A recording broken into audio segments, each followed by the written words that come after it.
전산회계 이익 공부를 하시는 전국에 계신 여러분 안녕하십니까? 콕콕전 교수 공인회계사 정성진 교수입니다. 자, 이번 시간에는 전산회계 2급 시험 직전에 빠르게 이론과 실무 내용을 정리하는 시간을 갖도록 하겠습니다.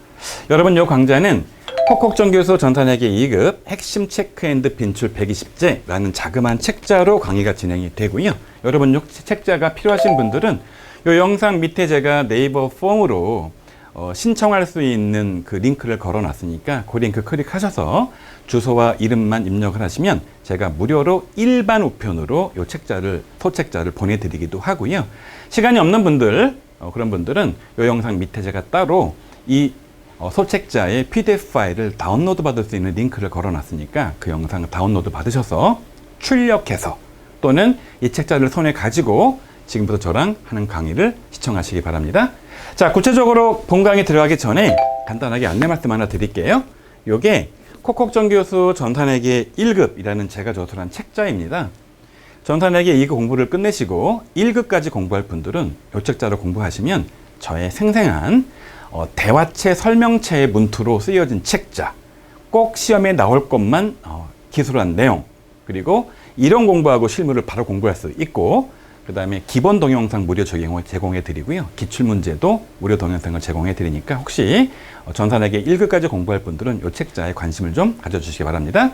자, 그럼 지금부터 본격적으로 강의를 진행할 건데요. 양이 좀 많기 때문에 총 3개로 나누어서 이번 강의는 전산회계 2급 이론 내용을 한번 빠르게 정리해 보도록 하겠습니다.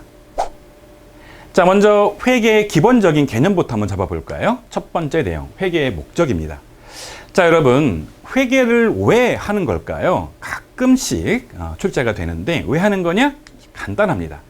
회계 정보의 이용자의 합리적인 의사결정에 유용한 정보를 제공해 주는 거죠. 자, 이 이용자가 누가 있는 겁니까? 자, 이 합리적인 유용한 정보가 뭐가 있는 겁니까? 자, 이용자에는 누가 있는 거냐? 내부에도 있고 외부에도 있죠. 그래서 보시는 것처럼 내부에는 주로 경영자가 있고요. 가끔씩 근로자, 종업원, 고용된 분들도 요 정보를 보는 거지. 또 한번 누가 외부 정보 이용자입니까? 투자하려는 사람들 주주, 이미 투자한 사람 주주, 투자하려는 잠재적인 투자자, 은행같이 돈을 빌려준 채권자들, 그리고 세무서 같은 정부, 그리고 거래처 같은 데들. 거래처들은 왜 보는 거냐면요, 내가 외상으로 이 업체의 물건을 외상으로 팔아야 되는데 혹시 이 업체가 되게 상태가 나쁜 회사 아니냐라는 걸 파악하려고 정보를 보는 거겠죠. 자, 이런 식으로 되어 있습니다. 그래서 뒤에 설명드리겠지만 회계 정보에는 어떤 게 있냐면 기본적으로 재무제표가 있죠. 재무제표 뒤에 보여드릴게요. 자, 또 하나 참고할 거는요, 흔히 말하는 회계다라는 거 안에는 재무회계랑 원가회계 두 가지로 구분이 됩니다. 원가회계는 좀 확장시키면 원가관리회계까지 나오는 거죠. 그래서 재무회계라고 불리는 것들은 일반적으로 지금 보시는 것처럼 두 가지 내부랑 외부 중에 외부 정보 이용자들한테, 자, 아까 말씀드린 유용한 정보, 재무제표를 제공하는 걸 목적으로 하고요. 원가관리회계는 말 그대로 원가 정보 계산해서 그거를 내부 관리에 쓰기 위한 거니까 주로 내부의 경영자들한테 원가 정보 같은 걸 제공해서 이 제품의 물건값을 얼마로 할 것이냐, 그 다음에 직원들 임금을 얼마를 줘야 회사 문제가 없을 것이냐 등등을 파악하는 그런 경영자한테 유용한 정보를 제공하겠죠. 여러분, 그래서 일반적으로 회계다라고 하면 위에 재무정보를 말하는 거기 때문에, 재무회계를 말하는 거기 때문에 보시는 것처럼 이러한 재무제표를 여기 나와 있는 외부 정보 이용자한테 제공하는 걸 목적으로 한다. 여러분, 이렇게 알고 계시면 되겠습니다. 자, 이제 다음 내용은 뭐냐면은요, 보시는 것처럼 자산과 부채와 자본, 그리고 수익과 비용, 요 세 가지는 이제 뒤에 설명드리겠지만 재무 상태표의 항목들이고요. 여기 수익과 비용은 손익계산서 항목이죠. 보시는 것처럼 무지하게 잘 출제가 되는 거고, 출제뿐만 아니라 이걸 모르면 아예 안 돼요. 이걸 알아야 차변대변 개념도 잡을 수 있고 뒤에 내용들을 다 이해할 수 있으니까 혹시 여러분 요 자산, 부채, 자본, 수익과 비용의 개념 자체를 모르시는 분들은 유튜브에 가셔가지고요, 제가 찍은 자, 회계 입문, 회계 입문이라고만 조회를 여러분 하면은요, 거기에 정성진 회계사 콕콕전 교수의 강의 총 16강이 있어요. 16강. 여러분 요거를 그냥 가만히 듣고 있으면 제가 다 알아서 이 개념을 잡아드리니까 혹시 이게 너무 약하다, 난데 시간이 좀 있다, 이런 분들은 요런 강의 입문 중에서 필요한 내용만 취사 선택해서 듣는 것도 괜찮을 걸로 보여집니다. 자, 볼까요? 자산은 뭐냐? 여러분, 흔히 이 자산이라는 단어를 우리 일반 사람들은 재산이라는 용어를 써요. 어떤 사람이 무슨 재산을 갖고 있느냐? 아파트 갖고 있을 수 있겠죠? 자동차 있겠죠? 이런 식으로 과거 거래로 현재 기업에 의해 지배되고 미래의 경제적 효익이 창출되기 위한 재산들을 회계에서 뭐라고 부르는 거냐? 이런 자원들을 자산이라고 부르는 거고요. 자, 일반적으로 이제 부채란 용어 대신에 사회에선 빚이란 말을 쓰거든요. 나 빚을 졌다, 빚이 있다. 자, 기업이 미래에 타인에게 갚아야 할 경제적 의무를 다른 말로 타인자본, 요거를 부채라고 부르는 거죠. 그래서 자, 회사를 운영하기 위한 자본은 자본인데 내 돈이 아니라 다른 사람의 돈이다, 타인자본이다, 자, 빚이다. 여러분 요거를 다른 말로 부채라고 부르는 겁니다. 자본, 여러분 요건 일반적으로 이제 내 돈이라고 표현을 하는데요. 요걸 전문 용어로 뭐라고 부르는 거냐? 자산에서 부채를 차감한 잔액으로 주주가 청구권을 갖는 순내재산, 내 돈, 자, 이거를 다른 말로 자기의 자본이다. 회사 돈은 돈인데 내 거다라는 용어를 쓰기도 하고요. 요거를 자, 내가 갖고 있는 총 재산 자산에서 갚아야 될 부채를 빼고 나면 뭐가 되는 거냐? 바로 요게 내 거 아니냐라고 해서 이걸 다른 말로 일명 순자산이라고 표현을 하기도 합니다. 잠시 뒤에 자산과 부채와 자본이 재무상태표에 어떤 식으로 표시가 되는지는 좀 이따 보여드리도록 할게요. 자, 그 다음 내용이 바로 수익과 비용이에요. 내가 특정 기간, 통상적으로 이제 회계에서는 1년이죠. 1년간 벌어들인 돈이 얼마냐라고 따져봤을 때 여러분 이 수익이라는 거는 벌어들인 돈이고요. 그래서 이걸 전문 용어로 경영활동으로 획득한 자산의 유입. 자, 돈이 들어올 거 아니겠습니까? 물론 이제 외상으로 팔기도 하지만 이제 일단 컨셉만 잡아두세요. 내지는 부채의 감소입니다. 처음 공부하는 분들은 왜 부채의 감소가 수익이냐라고 말할 수도 있지만 돈을 벌어서 그 돈으로 부채를 갚을 수 있기 때문에 부채가 줄어드는 것도 자산이 줄었다 나간 거니까 똑같은 컨셉으로 보는 거고요. 여러분 이걸 벌어들이기 위해서는 자, 여기에 사용한 돈, 비용들이 있을 거 아니겠습니까? 그래서 수익을 획득하기 위해 발생한 자산의 유출, 사용, 갖고 있던 걸 써야 될 거 아니겠습니까? 비용을 돈으로 쓰니까. 자, 그러나 부채의 증가, 외상으로 쓸 수도 있거든요. 그래서 부채의 증가 또한 비용의 한 범주에 들어가는 겁니다. 자, 여러분 그래서 자산, 부채, 자본 굉장히 중요한 컨셉이고요. 수익과 비용 굉장히 중요한 컨셉인데 여러분 요게 어떤 식으로 제표 표시가 되느냐? 그림으로 한번 표시를 해보도록 할게요. 자, 여러분 그래서 여러분 얘를 그림으로 표시하면 어떤 모양이 되는 거냐면요. 이런 모양의 그림이 나옵니다. 먼저 재무상태표가 나의 재무의 상태를 알려주는 거죠. 내 재산이 얼마냐, 내 빚이 얼마냐, 순내재산이 얼마냐를 표시하기 위해서 약속을 한 겁니다. 여기 그림 보이시죠? 왼쪽에는 자산을 표시하기로 약속을 한 거고요. 오른쪽 위에는 이제 남의 돈, 빚을, 부채를 표시하기로 약속을 한 거고요. 오른쪽 아래를 자본, 순수한 내 돈으로 표시를 한 거죠. 여러분 그래서 이거를 어떤 회사의 재무의 상태를 표시하는 표다라고 말을 하는 거고요. 오른쪽에 이제 손익계산서는 내가 매출을 얼마 해서 자, 쭉쭉쭉쭉 쓴 돈들이 있을 거니까 내가 얼마 이익이 남았다라고 표현을 하는 겁니다. 여러분 그래서 이제 매출이 대표적인 수익 항목이 되는 거고요. 이 안에 표시하지 않았지만 판매 관리비 등등등등 이런 것들 뭐라고 부르는 거냐면 비용이라고 부르는 거라서 단순하게 수익이 얼마다 비용이 얼마다라고 표시하기보다는 요거를 좀 이렇게 나누어 가지고 수익 중에는 매출, 비용 중에는 판관비나 매출원가 같은 것을 이렇게 나누어서 쭉 표시해서 궁극적으로 이런 식으로 얼마 남았다라고 표시하는 이 양식이 바로 손익계산서인 거죠. 여기서 주의할 거, 여러분 요거는 이제 1년간 내가 얼마를 벌어들였나를 알기 위한 표를 만드는 거고요.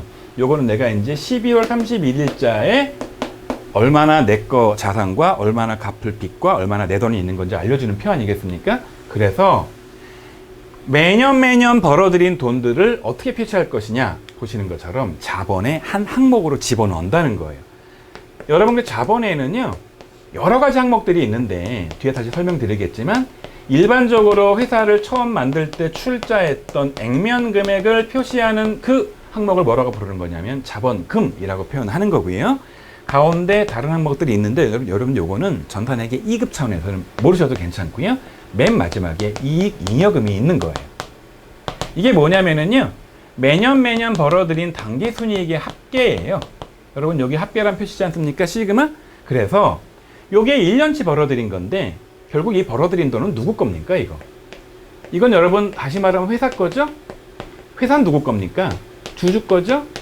그래서 오른쪽 자본이 순수하게 주주 거를 표시하는 부분 아니겠습니까? 그쪽으로 옮겨서 이렇게 이익잉여금 안에 집어넣는 거죠. 당기순이익이. 자, 그래서 배당 같은 거 여러분 잘 모르시겠지만 전산회계 2급에서는 주주한테 돈을 나눠주지 않는다는 전제에서는 매년 벌어들인 당기순이익의 합계가 이익잉여금이고 이익잉여금도 회사 거지만 회사는 주주가 주인이니까 결국은 이것도 주인 거니까 주주 거니까 이 자본 안에 한 항목으로 이익잉여금을 집어넣게 되어 있는 거죠. 자, 제가 뒤에 자세히 설명을 나중에 드리도록 하겠습니다. 자, 두 번째 회계거래 요건이 시험 문제에 가끔씩 나와요. 뭐냐? 회계거래가 발생하면 여러분 다 아시는 것처럼 붕괴를 끊어서 붕괴 처리해서 나중에 재무제표에 영향을 미치잖아요. 회계거래가 발생을 하면 재무상태표나 손익계산서가 바뀌어야 되는 거예요. 그런데 여러분 재무상태표는 크게 세 가지 항목으로 구분이 되는 거죠. 보시는 것처럼 자산, 부채, 자본. 그 다음에 여러분 손익계산서 안에 항목은 뭐 매출, 당기순이익가 표현이 되어 있지만 다시 이걸 따져보면 이 안에 수익과 비용이 있는 거 아니겠습니까? 그래서 회계상 거래가 되기 위해서는 궁극적으로 손익계산서랑 재무상태표에 들어가야 되는 거니까 말을 바꾸면 수익이나 비용, 또 말을 바꾸면 자산이나 부채나 자본에 영향을 미치고 그걸 금액으로 측정 가능해야 그걸 회계라고 표현하는 거, 거래라고 표현하는 거예요. 거래가 발생했으니까 붕괴를 끊어서 여기다가 표시를 하는 거겠죠. 가끔씩 시험 문제 어떤 게 나오느냐, 단순한 계약서의 작성, 이건 회계상 거래가 아니에요.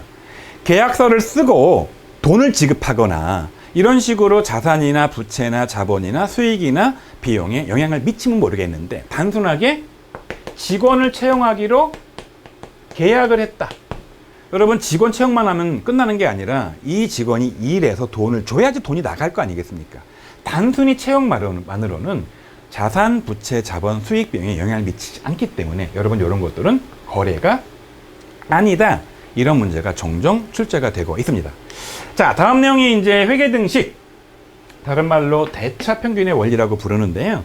여러분 아시는 것처럼 왼쪽을 이제 차변이라고 부르고요. 오른쪽을 대변이라고 부르다 보니까 오른쪽의 대와 왼쪽의 차가 항상 같다. 이걸 다른 말로 뭐라고 부르냐면 대차평균의 원리라고 부르고요. 또 한편 얘를 회계등식이라고 부릅니다. 여러분 내가 어떤 자산 하나 마련하기 위해서 만약에 내가 아파트를 하나 취득을 했다. 이게 10억이 간다. 근데 은행에서 내가 돈을 빌렸다. 4억을 빌렸다. 내 돈 갖고 있던 내 돈을 집어넣어서 6억을 집어넣었다. 그러면 여러분 4억 빌리고 내 돈 6억 집어넣어서 여러분 10억을 마련해가지고 이 돈 가지고 이걸 취득하는 거 아니겠습니까? 다른 말로 여러분 오른쪽을 자금의 뭐라고 부르는 거냐면 조달이라고 부르고 왼쪽을 자금의 운용 또는 사용이라고 부르지 않겠습니까? 따라서 보시겠지만 눈에 보이는 것처럼 어떤 자산 마련하기 위해서는 남에서 빌리거나 내 돈을 집어넣기 때문에 오른쪽과 왼쪽은 같아요. 그래서 부채와 자본을 더한 게 항상 자산과 같은 거겠죠? 여러분 이 논리를 좀 확장해서 여러 가지로 표현할 수 있는 거죠? 여러분 이 문제는 종종 이론 문제 내지는 계산 문제로도 출제되기 때문에 꼭 아셔야 되는 내용입니다. 그럼 이 식들이 어떤 식으로 확장되느냐? 추가적인 내용 보도록 할게요. 자, 화면을 보시면 제가 좀 전에 알려드렸던 자산은 부채 더하기 자본 보이시죠? 여러분 그런데 요 부채를 왼쪽으로 넘기면 자산 빼기 부채는 자본으로 바뀌잖아요. 여러분 제가 좀 아까 뭐라 그랬냐면 이렇게 그림을 그려서 아파트가 10억이라 그랬고 은행에서 빌린 빚이 4억이라 그랬고 내 돈이 6억이라 그랬죠. 그럼 여러분 10이라는 금액은 남의 돈과 내 돈 합친 금액과 같은 거지만 이걸 넘기면 10 빼기 4는 6이 되는 거 아니겠습니까? 쉽게 말하면 갖고 있는 자산에서 빚을 갖고 나면 남는 내 돈은 6억인데 말을 바꾸면 요거 빼기 요거는 6억이 되는 거니까 자산 빼기 부채는 자본이 되겠죠? 자, 또 한편 여러분 보시는 것처럼 내가 기초의 회사를 처음 만들 때 갖고 있던 자본이 있었어요. 근데 그 특정 연도에 벌어들인 돈이 있는 겁니다. 아까 보여드렸지만 벌어들인 돈은 주주 거거든요. 회사 거거든요. 회사에 넣었다가 주주가 가져가야 되는 거니까 또 다른 자본이죠. 그래서 여러분 기초에 있던 거에 당해 연도에 벌어들인 이익을 더하면 이게 또 다른 기말의 주주 몫이 되는 거니까 이걸 기만 자본으로 바꿀 수 있겠죠. 따라서 요 자본 자리에다가 여러분 요걸 집어넣으면 어떤 일이 발생하냐면 이런 식으로 바뀝니다. 자산은 부채 더하기 자본인데 그 자본이 원래 기초에 있던 거에다가 당해년도에 이익을 더한 거기 때문에 이런 식으로 기초 자본의 이익을 더한 그런 식으로 바뀌겠죠. 또 한편 여러분 이 순이익이라는 거는 아까 보여드린 것처럼 내가 벌어들인 수익에서 내가 쓴 비용을 빼고 남는 게 이익 아닙니까? 여기다가 슉 집어넣으면 어떤 일이 발생하느냐 이렇게 바뀝니다. 자산 그대로죠. 부채 그대로죠. 기초자본 그대로죠. 그런데 여러분 이 순이익이란 게 내가 벌어들인 수익에서 내가 쓴 비용을 뺀 게 되는 거 아니겠습니까? 이렇게 바뀌죠. 그 다음에 여러분 이 마이너스 비용을 왼쪽으로 옮겨버리면 어떤 식으로 바뀌느냐 이런 식으로 자산 더하기 비용은 오른쪽에 부채 더하기 기초자본 더하기 수익으로 바뀌는 겁니다.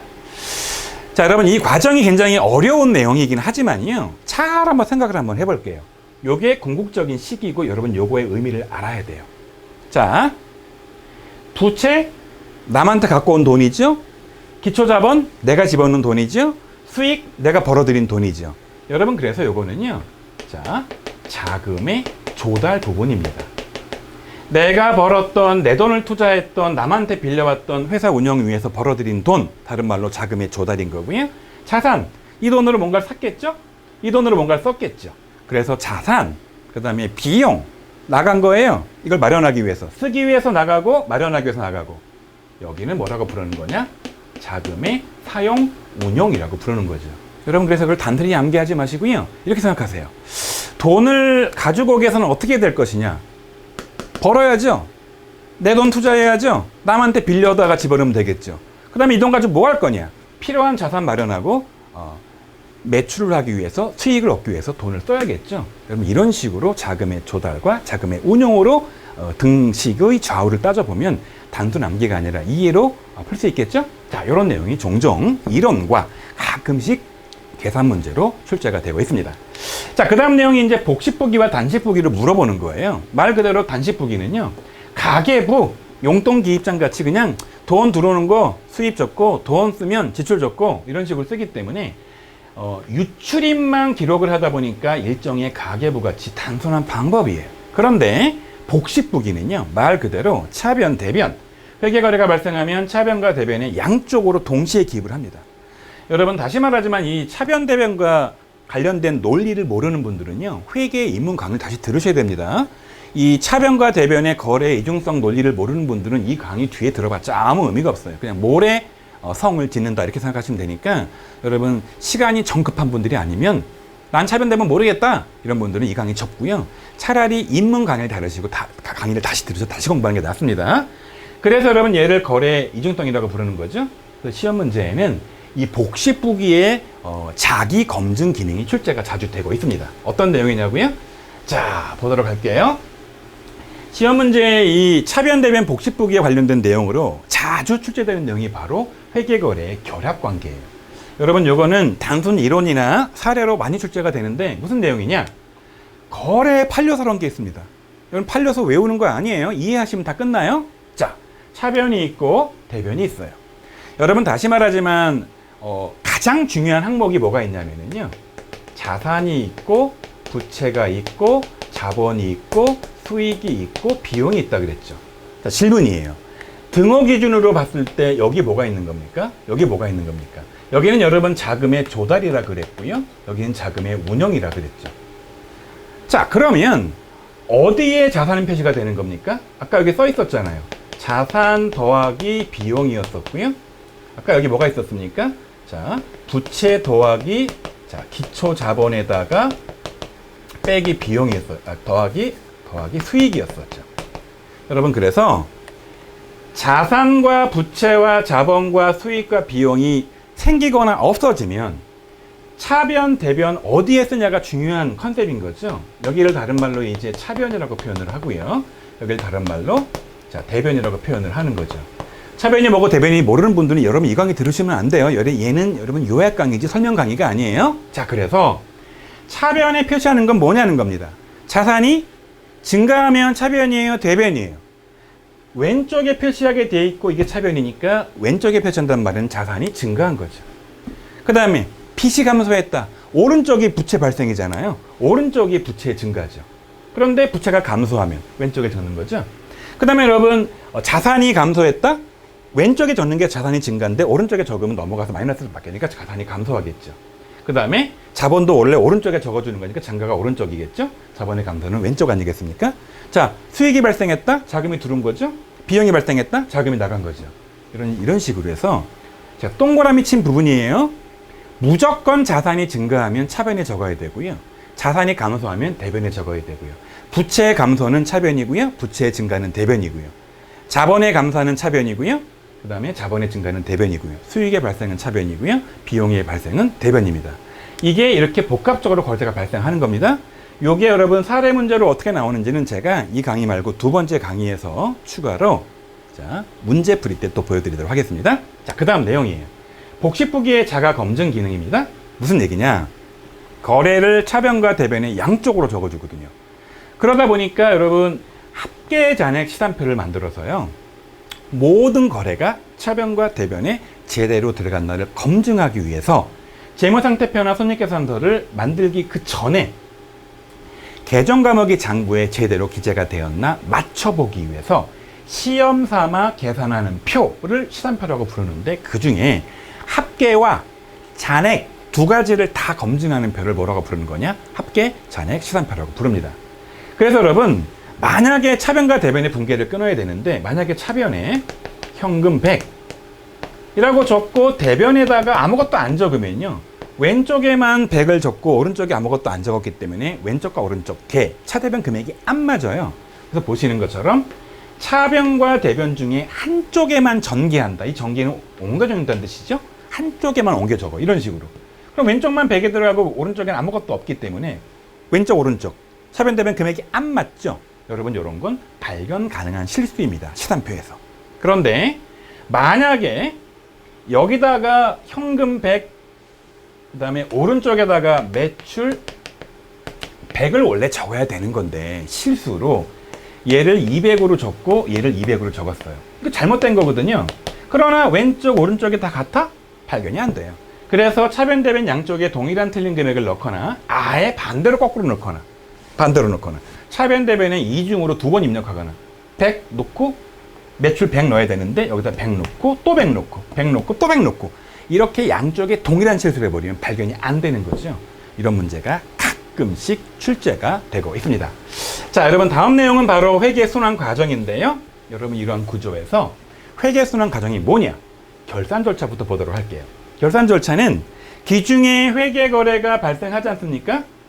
그러면 예비 절차를 통해서 결산 본 절차로 넘어갑니다. 회계거래가 발생하면 일단 거래 식별한 다음에 분계를 한 다음에 분계장에 적은 다음에 해당 계정 과목의 총계정 원장에다 적습니다. 그러면 현금 또는 뭐 예금 또는 외상매출금 같은 것들의 금액들이 딱딱딱 전기가 되겠죠? 그런 다음에 이제 수정 전 시산표를 만들어서 입력을 쫙 한번 해봅니다. 그런 다음에 거기다가 결산 본 절차에 들어가서 수정 분계를 집어넣습니다. 뒤에 나오겠지만 감가상각비나 또는 대손상각비나 이런 것들에 대한 조정을 좀 해주는 거죠. 그런 다음에 이렇게 수정 전에다가 수정 분계를 넣었기 때문에 수정 후 시산표가 나오는 거죠. 여기에서 손익계산서하고 여기에서 재무상태표를 뽑아내는 건데 아까 설명드렸던 것처럼 당기순이익이 먼저 나와줘야 얘가 잉여금으로 돌아갈 거 아닙니까? 이익잉여금으로. 그래서 보시는 것처럼 수익비용 계정 먼저 마감하고 손익계산서가 나온 다음에 이게 나오고 그 다음에 자산, 부채, 자본 마감한 다음에 재무상태표가 나오는 거죠. 따라서 여러분 순서를 잘 보면 손익계산서를 만들고 그 다음에 재무상태표가 나온다. 요거 여러분 조심하면 될 것 같고요. 또 하나가 가끔씩 아주 드물게 나오는 게 주요장부와 보조장부 이야기예요. 자, 보조장부와 주요장부 중에 여러분 신경 쓸 것들은 뭐냐면요. 주요장부만 여러분 아시면 돼요. 주요장부는 거래가 발생하면 거래를 분계한 다음에 분계장에 적은 다음에 해당하는 특정 계정 과목에 옮겨 적는 요게 주요장부예요. 그래서 보시는 요게 주요장부에 해당하는 내용들이고요. 뒤에 것들은 몽땅 다 재무상태표를 만들기 위한 그런 절차이고요. 나머지 이런 것들은 보조다라는 건데 여러분 얘는 굳이 어려우면 패스해도 합격에는 전혀 지장이 없습니다. 자, 오히려 여러분 요거보다도요. 이게 또 중요한 겁니다. 아까 말씀드린 것처럼 이익잉여금 쪽으로 손익계산서를 내용을 보내기 때문에 1단계로 먼저 손익계산서를 만들고 그래서 수익비행 계정 마감하고 집합손익계정 마감한 다음에 손익계산서를 만들어서 이 이익잉여금을 이제 어디로 보내냐면 여기 나와 있는 당기순이익을 어디로 보내는 거냐면 당기순이익을 이익잉여금으로 보내게 되기 때문에 이게 집계되고 난 다음에 이 건 다 없어지다 보니까 수익비용 계정은 차기로 이월되지 않고 몽땅 다 뭐로 가느냐? 이익잉여금으로 바뀌어주는 거죠. 그런 다음에 이제 보시는 것처럼 자산부채 자본계정 마감을 하고 재무상태표를 만든 다음에 자산부채 자본계정은 차기로 이월되는 구조로 가는 겁니다. 중요한 거 자산, 부채, 자본이라고 그랬죠? 얘는 차기로 이월되는데 수익과 비용은 딱 계산 끝내서 이익 계산한 다음에 잉여금으로 가면 끝난다. 여러분 이렇게 이해하시면 되겠어요. 자, 이제 계정 과목이 그 다음에 T계정 내용인데요. 여러분 이 내용은 어려우시면 과감하게 패스하셔도 괜찮습니다. 무슨 내용이냐? 자산과 부채와 비용과 수익, 자본 같은 것들을 표시할 때 차변, 대변을 이렇게 T계정으로 표시할 수 있어요. 다시 말씀드리지만 여러분 자산이 생겼다? 차변에 들어가는 거죠. 비용이 발생했다? 차변 들어가는 거죠. 자산이 감소했다? 대변 가는 거죠. 부채나 자본 수익이 생겼다? 대변 가는 거죠. 감소했다? 차변으로 가는 거죠. 자, 또 한편 여러분 중요한 거 보시는 것처럼 이 중에 자산 비용 계정의 차변 대변, 부채 자본 수익 계정의 차변 대변 중에서 여러분 잔액은 어떻게 되는 것이냐? 여러분 잔액, 여기 잔액을 보시면 잔액은 자산은 차변에 잔액이 표시가 되고요. 그 다음에 부채와 자본은 잔액이 대변에 표시가 되는 요거를 가끔 묻기도 합니다. 자, 이제 추가적인 내용 한번 알아보도록 할게요. 자, 이번 내용은 바로 재무제표의 종류에 대한 내용이고요. 굉장히 출제가 자주 되는 내용입니다, 여러분. 자, 보시면 재무제표 종류에는 몇 가지가 있는 겁니까? 5가지가 있는 거죠. 자, 특정 시점, 통상적으로 12월 31일자, 그날짜 기준의 자산, 부채, 자본, 그 잔액을 알려주는 게 바로 재무의 상태표고요. 또 하나가 이제 일정 기간이죠. 통상적으로 요거는 이제 1월 1일부터 12월 31일까지 1년을 가정하는 그 기간 동안의 경영 성과. 그리고 자본 변동표는 그 1년간의 자본의 변동, 현금 흐름표는 그 1년간의 현금의 흐름을 알려주는 표가 바로 현금 흐름표죠. 다만 여러분 다시 말씀드리면 요거는 12월 31일자의 특정 날짜의 잔액을 알려주는 거죠. 자, 주석은 재무제표에 대한 항목들에 대한 구체적인 설명들인데 이 설명도 재무제표의 한 종류다. 이렇게 여러분 이해하시면 됩니다. 하나 주의할 거, 주기라는 거는 대표적인 게 바로 주당 손익 같은 것들인데 그건 그냥 손익계산서의 한 항목으로 들어가는 거지 그걸 설명해주는 별도의 주석이 아니기 때문에 주기는 재무제표가 아니다. 이렇게 이해하시면 됩니다. 시험 문제 재무상태표는 특정 시점 10월 31일자 나머지 것들은 주석을 제외한 3가지들은 일정 기간에 대한 거다. 이걸 묻는 문제가 자주 출제가 되고 있습니다. 자, 그 다음 내용이 바로 재무제표의 표시인데요. 잠시 뒤에 제가 표로 보여드리겠지만 그 안에는 회사 이름, 보고기간 들어가는데 다시 말씀드리지만 재무상태표는 특정 날짜 12월 31일자 그 기간의 종료일, 손익계산서는 회계기간 통상적으로 1월 1일부터 12월 31일까지를 나타내게 되어 있고요. 우리나라는 원, 금액 단위 원을 표시하게 되어 있고 올해랑 전년이랑 단기정기 비교 표시하는 게 일반적인 재무제표의 표시다. 참고로 알아두시고요. 자, 그 다음에 재무제표 작성 기준 중에 하나가 재무상태표는 유동성 구분을 한 다음에 유동, 비유동으로 현금화가 빨리 되는 것들 먼저 적는 유동성별을 하게 되어 있고요. 총액 표시합니다. 손익계산서는 발생주의죠. 뒤에 이제 수익인식 기준 설명드릴게요. 그리고 수익과 비용 각각 매출과 매출원가 이렇게 대응되게 표시하게 되어 있고, 자, 매출, 매출원가, 판관비 이런 식으로 각각 구분해서 쓰게 되어 있고요. 총액 표시하게 되어 있죠. 여러분 요 구체적인 내용들을 이제 재무제표 표시 한번 해보도록 할 건데요. 그 첫 번째가 바로 재무상태표입니다. 재무상태표는 아까 말씀드린 것처럼 특정 날짜의 자산부채 자본의 항목들의 잔액을 알려준다고 했죠. 굉장히 출제가 자주 됩니다. 자, 이게 재무상태표의 양식이에요. 자, 제일 위에 보시면은요, 회사 이름, 주식회사 땡땡땡 들어가 있고요. 날짜가 다시 말하지만 12월 31일자 특정 날짜 시점이고요. 우리나라는 원 단위로 표시하게 되어 있죠. 그리고 왼쪽은 자산, 오른쪽은 부채와 자본인데 자산은 다시 유동성 비율로 유동과 비유동, 부채도 유동과 비유동 구분을 하죠. 그런 다음에 이제 제일 먼저 현금화가 되는 게 당좌자산, 재고자산, 그 다음에 투자자산, 유형자산, 무형자산, 기타 비용동 이런 순서로 표시하게 되어 있고 유동, 비유동 표시하고 자본은 크게 5가지 항목인데 가운데 빨간 색깔 친 거 3개는 뭐 모르셔도 전산에게 2급 합격에 전혀 지장이 없지요. 요 자본금은 일반적으로 회사를 처음 만들 때 투자한 출자금이다 이렇게 이해하시면 되고요. 이 이익잉여금은 자 매년 벌어들인 당기 순이익이다. 여러분 이렇게 이해하시면 그냥 전산에게 2급 차원에서는 충분합니다. 물론 여기서 배당금이 빼게 되어 있는데 배당금은 여러분 모르셔도 되고요. 전산에게 1급에서 추가로 그때 공부하세요. 자, 다시 한 번 말씀드리지만 여러분 이 자산과 부채를 표시할 때는 유동성로 배열을 하기 때문에 현금화가 빨리 되는 거 먼저 적게 되어 있죠. 당좌자산은 당장 쓸 수 있는 거고요.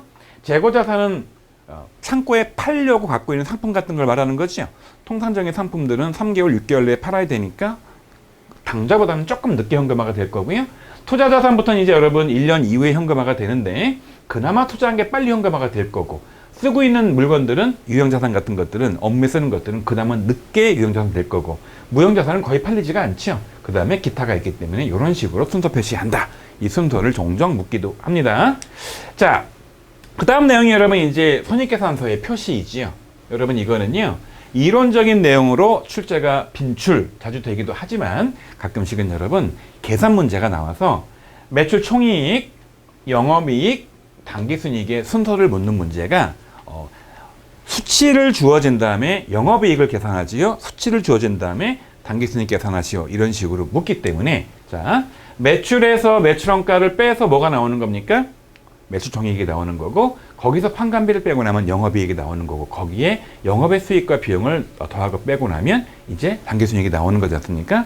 그래서 제일 중요한 거는 판관비와 영업의 손익을 구별하는 문제가 종종 나오고요. 여러분 이 내용은 제가 저 뒤쪽 끝나는 부분에서 다시 한번 요약 정리를 해드리도록 할게요. 다시 보시면 위에 이제 회사 이름 들어가죠. 주식회사 땡땡땡. 얘는 기간이 1월 1일부터 12월 31일 이렇게 1년치가 들어가는 거죠. 그 다음에 금액 단위 원 이런 식으로 손익계산서는 표시하게 되어 있습니다. 다시 말하자면 여러분 이거는 단순한 이론 문제뿐만 아니라 수치가 주어졌을 때 보시는 것처럼 영업이익이나 매출총이익이나 당기순이익을 계산할 줄도 아셔야겠죠. 자, 여러분 이제 구체적으로 이 다음 내용이 바로 뭐냐면 이제 계정 과목으로 들어가서 당좌 자산부터 한번 알아보도록 할게요.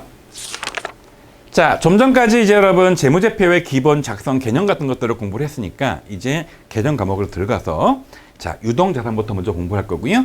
유동자산 여러분 안에는 크게 당장 현금처럼 쓸 수 있는 자, 당장 현금처럼 내지는 현금과 유사하게 쓸 수 있는 당좌자산. 얘는 돈과 관련된 것들이고요. 그 다음에 창고에 갖고 있는 팔아서 현금화 시킬 수 있는 것들. 어차피 여러분 이것도 1년 이내에 판다는 전제를 갖기 때문에 보시는 것처럼 당좌와 재고가 대표적인 유동자산이다. 이거 여러분 기억을 하시고요. 시험 문제에 종종 출제가 되는 것 중에 하나가 빈출되는 겁니다. 바로 현금처럼 쓸 수 있는 현금 및 현금성 자산입니다. 여러분 이 안에 3가지가 포함되어 있죠. 자, 당장 현금처럼 쓸 수 있는 통화, 지폐나 동전, 그리고 통화 대형 증권이라고 부르지만 여러분 그게 중요한 게 아니라요. 자기압 수표. 여러분 10만원짜리 수표 있죠? 당장 쓸 수 있죠? 당좌 수표는 다른 사람들이 발행해 준 거지만 상대방이 부담만 나지 않는다면 당장 쓸 수 있는 현금처럼 쓸 수 있는 거고요.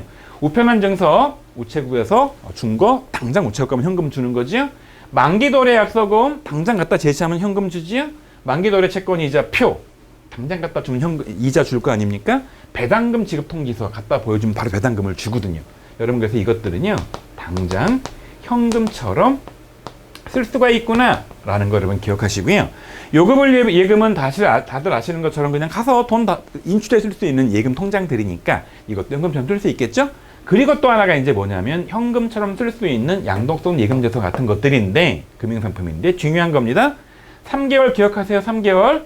그런데 여러분 이게 12월 31일자 기준이 아니라 회계 거래가 발생한 그 날짜, 다른 말로 취득일자 기준 3개월이다. 여러분 요거 기억하셔서 이것도 3개월 이내에 현금처럼 쓸 수가 있으니까 이런 것들을 몽땅 다 현금처럼 쓸 수 있는 현금 및 현금성 자산이다. 이렇게 부르는 겁니다. 여러분 이거 관련해서 이제 시험 문제에서는 뭐가 나오냐면요. 쭉 주어진 다음에 다음 중 현금 및 현금성 자산인 것은 아닌 것은 이런 문제가 나오지요.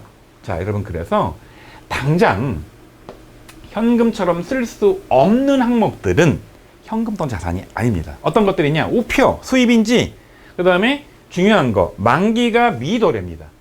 그 다음에 선일자 수표. 선일자 수표는 날짜가 아직 안 된 수표들이에요. 단기금융상품 중요한 거 1년 이내에 만기다. 유동은 유동이에요. 근데 3개월 이내, 그것도 취득 당시가 아니고 얘는 회계기간 말 기준 1년이기 때문에 1년 이내 현금화가 되긴 하지만 얘는 현금처럼 당장 쓸 수가 없어요. 그 다음에 담보 제공되거나 당좌 개설 보증금들은 찾아 쓸 수가 없는 것들이니까 특정 현금과 예금 처리하는 것들이죠. 요거 여러분 기억 꼭 하셔야 됩니다. 자, 또 하나가 이제 현금 과부적인데요. 자, 금고에 부족한 현금들을 대변에 없애고 일단 이게 정확히 왜 없어진지 모를 때 쓰는 임시 계정으로 현금이 부족한 계정 과목이다 라고 해서 보시는 것처럼 현금 과부적 계정 과목을 씁니다. 요건 여러분 가끔씩 실무로도 출제가 되니까 나중에 실무 내용 설명할 때 다시 말씀을 드리도록 할게요. 자, 여러분 그 다음이 바로 매출채권이죠. 이것도 엄청나게 자주 나오는 내용입니다. 여러분 이거는 이론 문제뿐만 아니라 이론 문제 중에서 계산 문제뿐만 아니라 보시는 것처럼 K랩 입력 실무에도 나오는 내용이기 때문에 반드시 이 매출채권 관련돼서는 개념을 잡고 계셔야 돼요. 자, 첫 번째 매출채권 뭐냐는 겁니다. 상거래죠, 상거래. 물건 같은 거를 팔면서 내가 못 받은 돈이라서 외상은 그냥 구두상 외상. 그냥 외상입니다. 받으러 오면 내가 상대방의 어음을 받으면서 외상인 거죠. 둘 다 외상인데 받으러 오면 어음 받았다. 외상 매출금의 변동이 기초에 갖고 있던 외상 매출금에서 단기에 추가 외상을 판매한 거죠. 그 다음에 단기에 돈 회수한 게 있죠. 단기에 상대방 거래처가 망한 거를 판단돼서 못 받을 돈들이 있는 거죠. 그러면 이제 기말에 내가 받을 외상 대금이 있는 거지.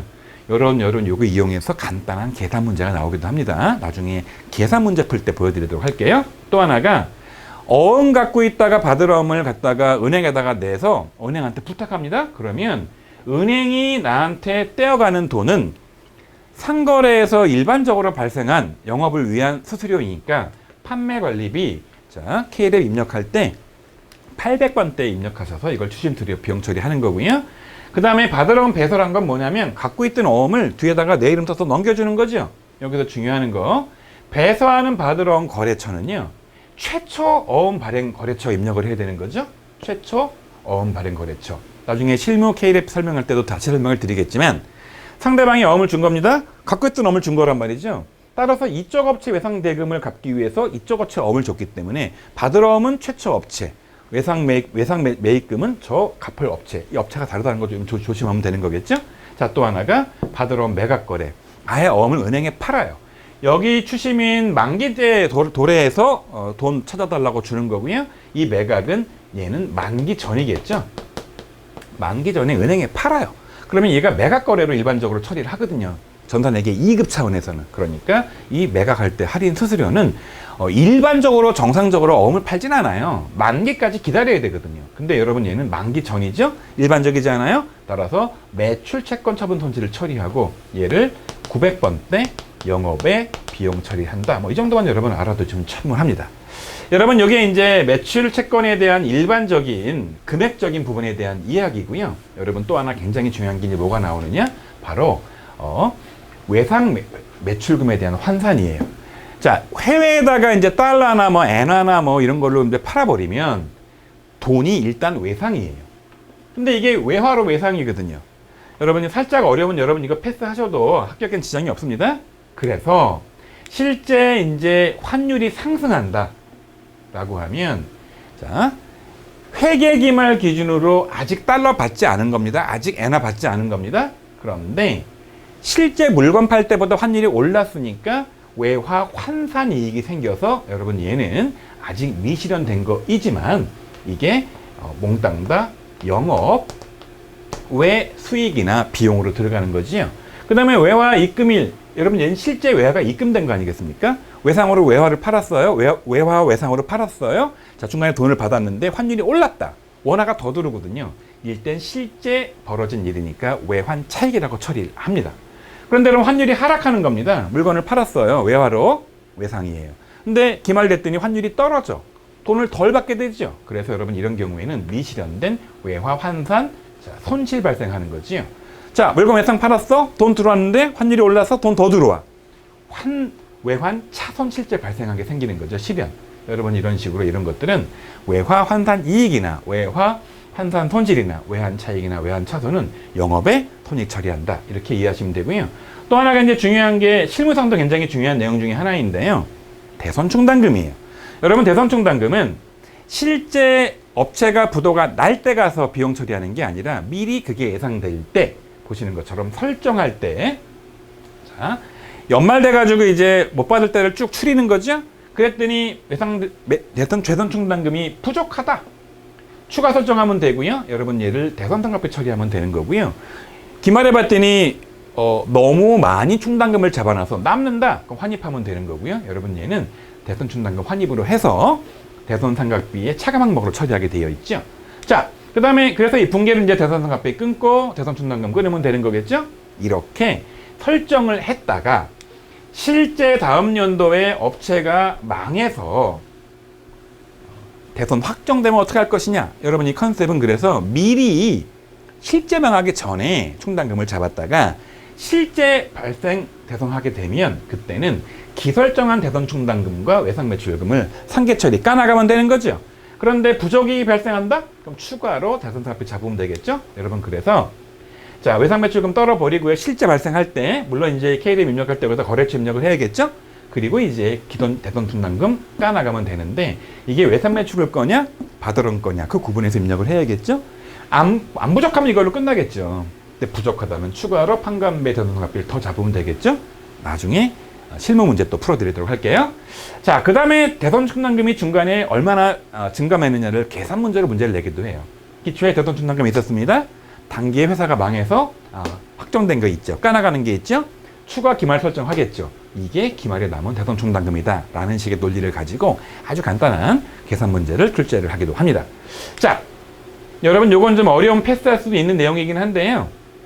이미 업체가 망해서 돈을 받지 못할 걸로 예상하고 다 떨어버렸어. 차변에 대손 충당금 떨고 대변에 외상 매출금 떨었는데 나중에 회사가 기사회상해가지고 돈을 갚네. 돈이 들어왔죠?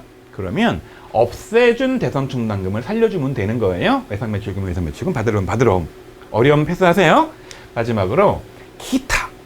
자, 외상 매출금 받으러 오면 상거래 채권이잖아요. 근데 선급금이나 미수금 같은 것들, 뭐 기계를 팔아먹고, 기계는 재고가 아니고 쓰던 거 파는 거잖아요. 건물을 팔고, 토지를 팔고, 상거래 이외 것들 팔고 받지 못한 대금들이 있었는데 이게 떼인다. 그 업체가 망했다? 여러분 똑같이 대손상각비인데 여러분 얘는 기타의 자를 붙여서 상거래가 아니니까 판관비가 아니라 영업에 비용 처리한다. 여러분 요것도 기억하시면 되겠어요. 자, 요 말씀드린 매출채권과 대손충당금은 굉장히 중요한 거라고 했으니까 이론 시험 문제뿐만 아니라 K랩 입력까지 고려해서 공부하시기 바랍니다. 자, 그 다음 바로 유가증권이에요. 여러분 요거는요 나중에 전산회계 1급 때도 잘 나오는 거이긴 한데요. 주로 전산회계 2급에서는 초급 수준으로 나옵니다. 크게 여러분 유가증권에는 두 가지가 있는 거예요. 자, 주식이 있고 채권이 있죠. 주식, 채권 모두 다 같이 있는 증권인데요. 보시는 것처럼 단기 매매 증권은요 1년 이내에 처분할 목적의 주식 채권들이고요. 매도 가능 증권은 보시는 것처럼 1년 이후에 자 팔아먹을 주식 채권이다. 여러분 이 정도만 기억하면 되고요.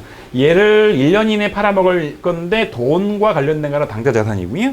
1년 이후 것들은 투자한 거라 투자자산 처리를 하고요. 중요한 거 여기 만기 보이시죠? 만기자가 들어가면 만기가 있는 건 주식은 만기가 없기 때문에 오로지 여러분 만기 보유증권은 채권만 관계된 거고 만기까지 들고 있을 거라 1년 이후니까 역시 투자자산 처리한다. 이거 기억을 하시면 됩니다. 외우지 마시고 이해하세요? 그런 다음에 단기 매매 증권은 이제 주식이든 채권이든 다 거래가 돼요. 채권도 거래가 되거든요. 근데 1년 이내인데 여러분 1년 이내니까 여기서 발생한 취득할 때 비용들은요. 수수료 비용 처리해서 단기의 손익계산서에 집어넣는 겁니다. 자, 단기 비용 처리하는 거죠. 다만 이 주식을 사고 파는 게 채권을 사고 파는 게 업무는 아니니까 영업의 비용 처리하는 겁니다. 그리고 연말돼서 주가가 내려서 가치가 떨어진다, 주가가 올라서 가치가 오른다 라고 하면 평가 손익을 단기 매매 증거 평가 손익이라고 처리해서 단기 역시 비용, 얘를 단기 손익에다 집어넣는 겁니다. 그래서 발생한 비용이나 오르고 내린 금액들을 몽땅 다 단기의 비용, 단기의 손익에 넣어서 손익계산서에 집어넣는 거죠. 그리고 팔 때 처분 손익이 생기면 거래가 실제 발생했으니까 영업의 손익에 집어넣는다. 이거 기억하시고요. 매도하는 증권은 다만 중요한 게 이게 단기에 팔 게 아니기 때문에 취득할 때 비용 발생하면 보시는 것처럼 취득원가에 가산해서 매도 가능 증권 금액을 늘려주지 비용 처리하는 거 아닙니다. 차이가 생기죠? 평가 손익이 발생한다? 여기 단기 매매 증권 평가 손익이 발생하면 영업의 손익에 집어넣지 않습니까? 이익이나 손실로 단기 손익에 들어갔죠. 그런데 여러분 얘는 자본의 하나 항목인 기타 포괄 손익에 들어간다.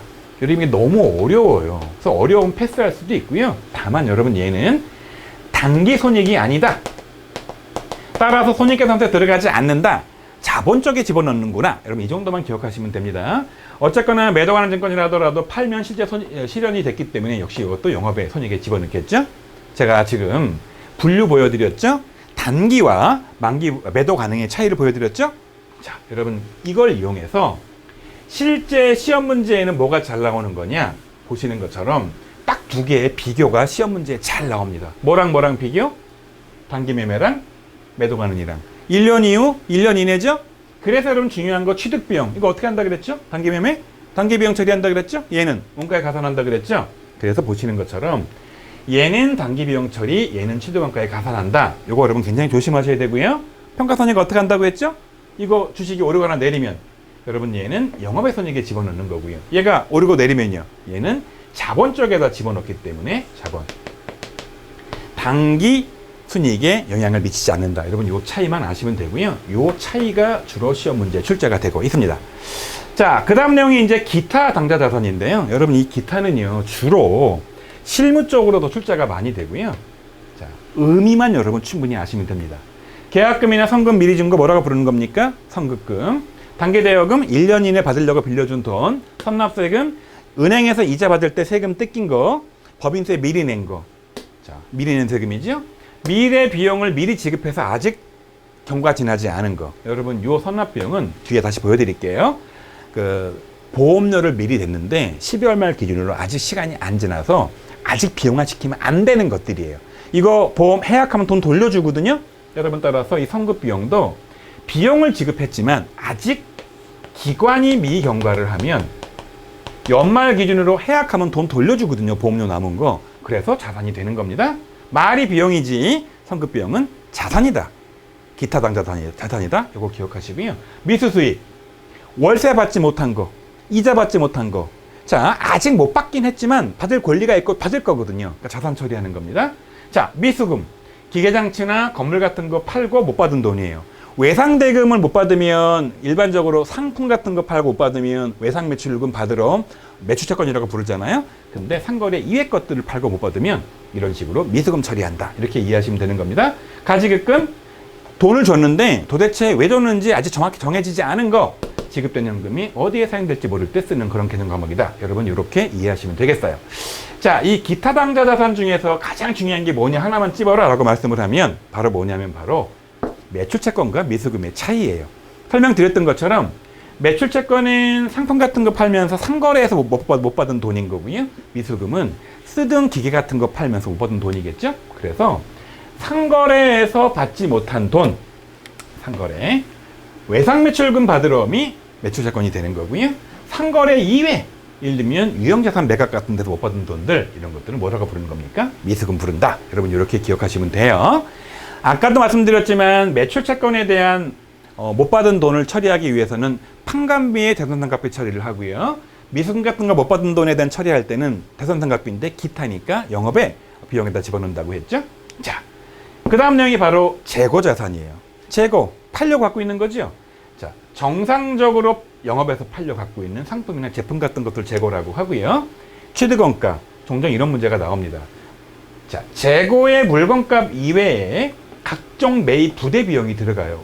운송비라든지 재고 취득할 때 보험료라든지 하역료라든지 이런 것들 포함해서 재고의 최저원가를 취하는 거고요. 매입 할인, 살 때 할인받는 금액이 있단 말이에요. 그 다음에 살 때 돌려준 게 있단 말이죠. 그 다음에 살 때 깎아준 게 있는 거죠. 제가 뒤에 매입 할인과 매입 매물의 차이 설명드리도록 하겠습니다. 이렇게 취득가액 결정하게 되어 있죠. 자, 여기서 여러분 또 하나 중요한 게 바로 뭐냐면은요, 이 재고자산의 금액 산정이에요. 여러분 재고는 되게 특이하게 해요. 재고가 얼마 있다? 그럼 얼마가 있는 게 아니에요. 무슨 얘기냐? 실제 창고에 몇 개 있는지가 중요하고요. 그게 개수가 개당 얼마씩 있는지가 중요한 거예요. 그래서 실제로 재고자산은요, 수량도 알아야 하고 개당 금액, 단가도 알아야 해요. 따라서 수량을 파악하기 위해서는 방법이 세 가지가 있습니다. 어떤 게 있느냐? 실제 창고에 가서 세어보는 거죠. 아니면 그냥 장부에 기록하는 겁니다. 들어올 때 몇 개, 나갈 때 몇 개. 장부상으로는 파악이 돼요. 근데 이게 도난당할 수도 있고 파손될 수도 있으니까 알 수가 없으니까 뭐 하는 겁니까? 세어보는 거죠. 장부에서 계속 기록하고 기말에 세어보는 방법이 있는데, 실제 실무에서는 둘 다 쓰는 거죠. 이걸 뭐라고 부르는 겁니까? 혼합법이라고 부르는 거죠.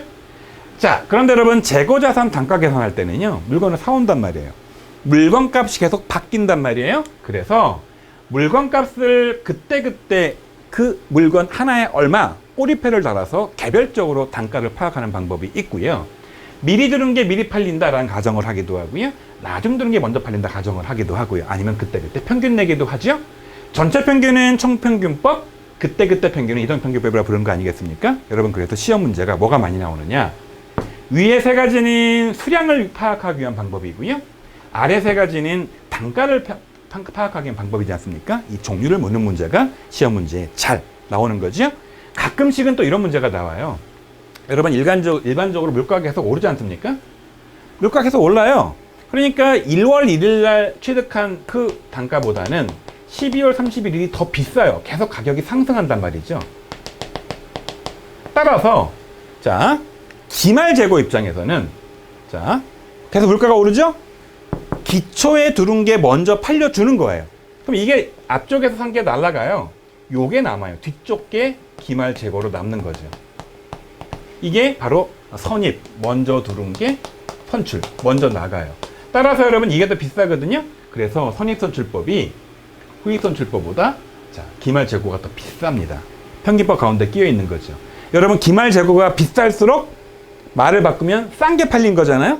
따라서 매출 원가는 자, 선입선출법, 싼 게 팔린 게 매출 원가가 낮고요. 후입선출법, 나중에 들은 비싼 게 팔린 게 더 원가가 높죠. 매출 원가, 이게 더 높은 겁니다. 말을 바꾸면 여러분 매출 원가가 높으니까 이익은 더 작아지겠죠. 이게 물가가 상승할 때예요. 가끔씩은 거꾸로 하락할 때도 물어보겠죠. 여러분, 이 논리를 가지고 하락도 같이 한번 염두에 두기 바랍니다. 자, 마지막에 이제 재고자산 평가를 기말에 하는 거예요. 두 가지 원인으로 가격이 떨어집니다. 금액이 떨어집니다. 왜? 첫 번째, 수량이 없어지는 거예요. 누가 훔쳐갈 수도 있고 자연 증발할 수도 있죠. 주유소 같은 거 하다 보면 휘발유가, 이런 것들은 재고가 감모됐다라고 표현하는 겁니다. 수량 없어진 거. 또 하나, 자, 수량은 가만히 있는데 판매가가 떨어져요. 이 자꾸 이거 오래돼가지고 금액이 떨어지는 거죠. 여러분, 이렇게 가치가 하락한 걸 뭐라고 부른다? 평가손실이라고 부르는 거고요. 이런 것들 다 비용 처리하는데 중요한 거, 이 재고가 감모되는 거는 여러분 수량이 없어진 거잖아요. 정상적으로 없어지는 게 있어요. 주유소 하다 보면 휘발유가 증발한다고 하잖아요. 어쩔 수 없어. 얘는 매출원가 처리합니다. 실제 판 게 아니에요. 그럼에도 불구하고 판매에 필요한 거죠. 어쩔 수 없는 거죠. 그러나 도난 같은 것들, 비정상부는 자, 어쩔 수 없는 게 아니니까 이런 게 발생하면 얘는 영업외 비용 처리한다. 요게 가끔씩 시험 문제에 나옵니다. 자, 이제 추가적인 내용 알아보도록 할게요. 자, 이제 비유동 자산 알아볼 차례인데요. 비유동 자산은 1년 이후에 현금화가 되는 거죠. 투자한 거나 쓰고 있는 토지 건물 같은 것들이나 개발비 같은 영업권 같은 형태가 없는 거나 기타 비유동이 있죠. 자, 핵심만 보겠습니다. 장기 금융상품은 보시는 것처럼 금융상품으로 가입한 것 중에 1년 이후에 현금화가 되는 거니까 장기성 예금 같은 것들, 장기성 적금 같은 것들은 장기 금융상품입니다. 자, 재고자산과 투자자산과 유형자산의 차이가 종종 이런 문제로 나오는데요. 재고자산 뭐 하는 겁니까? 팔기 위해서 통상적인 상거래를 하기 위해 갖고 있는 판매용으로 보유 중인 컴퓨터나 부동산 같은 걸 말하는 거죠. 자, 부동산 여러분 느낌상으로는 토지 건물은 무조건 다 유형자산처럼 보이지만 부동산 매매업이 업종이라면 그 매매업에 부동산이 팔리니까 재고자산인 거죠. 투자자산 투자한 겁니다. 부동산 주식에 투자하는 거죠. 임대 목적이나. 자, 또 하나 유형자산 업무에 쓰기 위한 컴퓨터나 본사 건물 같은 거는 여러분 유형자산이 되는 거죠. 자, 그 다음에 유형자산 취득 관련 몇 가지 여러분 아셔야 될 게 뭐냐면 요게 이론 문제뿐만 아니라 K랩 실무에도 종종 출제가 되는데요. 건설 중인 자산이에요. 여러분 얘는 나중에 전산회계 1급에도 또 나오는데요. 건물을 지을 때는 통상적으로 꽤 오래 걸려요. 그러니까 건물을 짓고 있는 동안은 이거를 건설 중인 자산이라고 뒀다가 실제 준공돼서 완공되면 그때 건물로 대체하게 되어 있거든요. 여러분 따라서 아직 건물이 지어지지 않은 건설 중인 자산은 뒤에 설명드리겠지만 감가상각 안 합니다. 또 하나가 이제 취득원가에 가산되는 부대 비용이에요.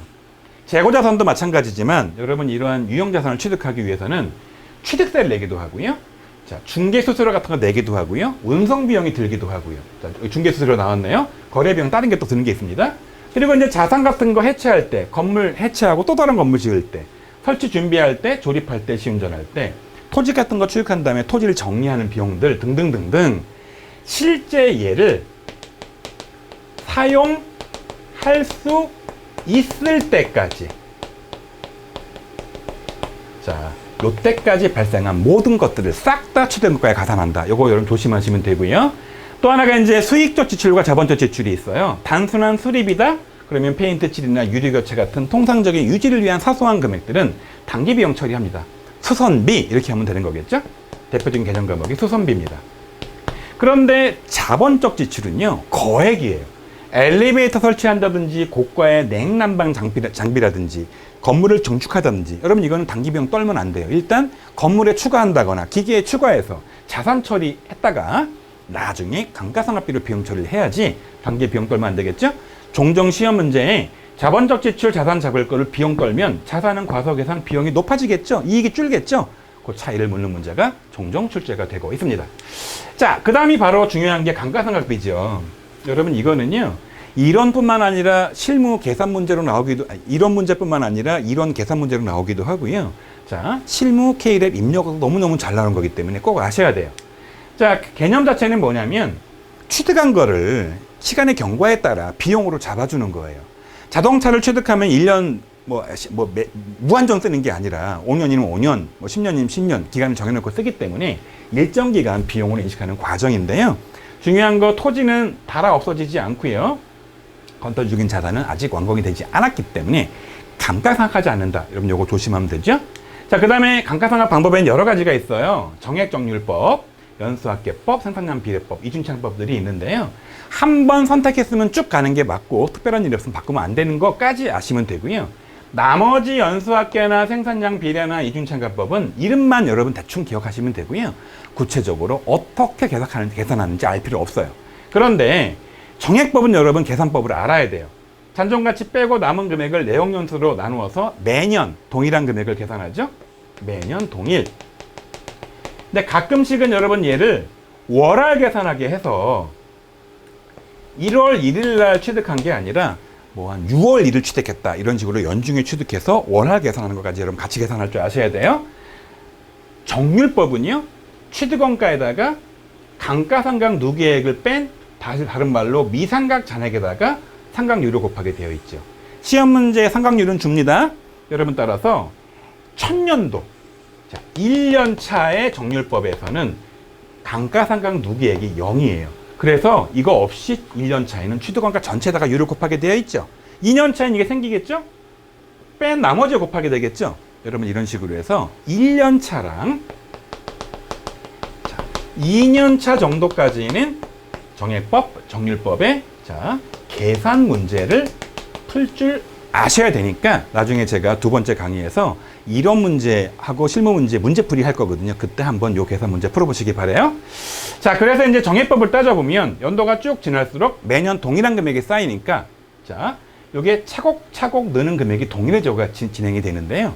정률법은 초기에 많은 금액이 감가상각이 돼요. 초기에는 이게 0이거든요. 2년 차에 금액이 들어가서 금액이 작아지겠죠? 율은 동일하지만 매년 감가상각하는 금액 자체는 점점 줄어드는 이런 식의 커브가 나온다. 여러분 요것만 기억하시면 되겠어요. 감가상각비 조심하세요. 자, 그래서 여러분 감가상각비 추가 이제 설정을 할 때는 차변에 감가상각비 자, 원래는 이제 제대로 공부하게 되면 이게 공장에서 쓰는 것들은 500분대 제조원가, 그 다음에 영업용 자산 같은 것들 할 때는 본사 것들은 800분대 판관비로 구별해야 되는데, 어차피 여러분 전산회계 2급은 자, 상거래 일반적으로 제품이 아니라 도소매를 가정하기 때문에 일반적으로 얘도 판관비 처리하고 있습니다. 그래서 이제 해당하는 건물이면 건물, 차량원망금은 차량원망구, 계장치면 계장치, 거기에 대한 감가상각 누계액을 대변에 잡게 돼 있어서 얘는 해당 자산의 차감 항목으로 표시하게 되어 있다. 여러분 요거 주의하시면 되겠죠? 자, 그 다음에 유형자산을 팔 수 있어요. 나중에 어려우면 여러분 패스할 수도 있긴 하지만 그게 어려운 개념은 아니에요. 자, 실제 내가 취득한 가액에서 감가상각 누계액을 빼면 여러분 이게 실제 남은 장부가액이에요. 이 남은 장부가액보다 비싸게 팔아먹으면 처분이익이 생겼죠? 이러한 유형자산 파는 게 이 회사 업무가 아니란 말이에요. 영업의 수익 처리하는 거죠. 근데 만약에 내가 산 가격에서 감가상각한 거 빼고 나면 남은 장부가액인데 그보다 더 싸게 팔았다. 손해봤겠죠? 이걸 뭐라고 부르는 겁니까? 유형자산 처분 손실이라고 해서 영업에 비용 처리한다까지 아시면 되고요. 여러분 요거는 나중에 전산회계 1급에도 계속 이어지기 때문에 여러분이 전산회계 1급까지 공부할 분들이라면 여기서 같이 공부해 두시는 게 좋을 것 같아요. 여러분 이 유형자산 처분 손익까지도 KLM 인용 문제가 아주 드물게 나오기도 합니다. 자, 여러분 이렇게 해서 이제 유형자산 처분 손익까지 끝냈고요. 남아있는 무형자산 부분을 보도록 할게요. 무형자산은요, 말 그대로 무형, 형태가 없다는 거예요. 이게 조금 여러분 처음 공부하는 분들은 낯선 개념이긴 한데요. 이런 겁니다. 자, 특허청에 가서 특허권 등록을 한다. 특허권 눈에 안 보입니다. 상표권 등록한다. 뭐 나이키면 나이키다. 자, 눈에 안 보이죠? 근데 여러분 이게 내 돈 내고 권리를 갖기 때문에 산업재산권이라는 이름으로 내가 이 특허권 취득할 때, 상표권 취득할 때 관련된 비용을 지출하고 취득을 하거든요. 그래서 나한테 상표권 서류가 생기고 특허권 서류가 생겨요. 특허청으로부터. 요것도 권리를 인정한다. 눈에 안 보이지만. 또 한편 여러분 내가 뭐 아리안글이나 마이크로소프트 워드 소프트웨어 샀잖아요. 소프트웨어 눈에 안 보이거든요. 개발하는 과정에서 미리 잡는 게 있어요. 이 개발비는 여러분 나중에 전산회계 1급에 나오니까 여러분 여기서 감만 잡으면 됩니다. 그 다음에 영업권.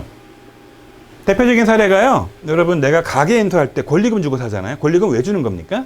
실제 눈에 보이진 않지만 실제 회사의 장부가액보다 더 높은 돈을 주고 사요. 왜?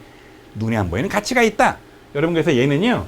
다른 사람한테 돈 주고 산 것만 인정을 해요. 영업권은. 내가 스스로 창출하면 안 된다는 거 가끔 시험에 나오기도 합니다. 어려우면 패스하세요. 자, 그 다음 마지막이 기타 비유등인데요. 나머지 모르셔도 되고요. 임차 보증금만 아시면 돼요. 여러분이 임차 보증금 너무 어려워 보이시는데 얘는 뭐냐면은요. 건물을 빌리면서 추후에 돌려받을 전세 보증금 지급한 거예요. 여러분이 만약에 전세 보증금 돈 주고 내가 아파트 빌리잖아요. 나중에 전세 끝나고 집에 갈 때, 돌아갈 때 보증금 갖고 나오죠. 그래서 이건 내가 집주인한테 준 세입자 입장에서의 권리다라고 해서 얘 돌려받을 돈이니까 자산 처리하는 거겠죠? 자, 여러분 이렇게 해서 이제 자산은 끝냈고요. 계속 이어서 부채 부분을 보도록 할게요. 자, 이제 부채와 자본 부분인데요. 자, 부채도 1년 이내 갚을 유동부채와 1년 이후에 갚을 비유동부채로 나뉘고요. 여러분 자본은 일반적으로 5가지로 나뉘는데 그중에 제가 크게 2가지만 보라고 했죠. 자본금과 이익잉여금. 자, 볼게요. 보시면 이제 첫 번째 유동부채예요. 이게 시험 문제에 이론 문제로도 자주 나오지만 K랩 입력에도 자주 나옵니다. 유동부채 어떤 것들이 있느냐. 가장 대표적인 게 자, 상품 같은 거를 팔려고 사오면서 외상으로 사는 거지요. 매입 채무죠. 원재료나 상품 같은 거. 그래서 일반적으로 이제 이 전산회계 2급은 도소매니까 상품 같은 거 팔려고 사올 때 그 본연의 상거래에서 돈을 못 준 외상 매입 대금입니다. 근데 이게 이제 그냥 말로 외상이라면 외상 매입금인 거고요. 내가 어음 발행해 주면서 외상이면 지급어음이 되는 거지요. 그래서 여러분 매출 채권의 반대 개념이죠. 받으러음의 반대 개념이 지급어음이 되는 거고요.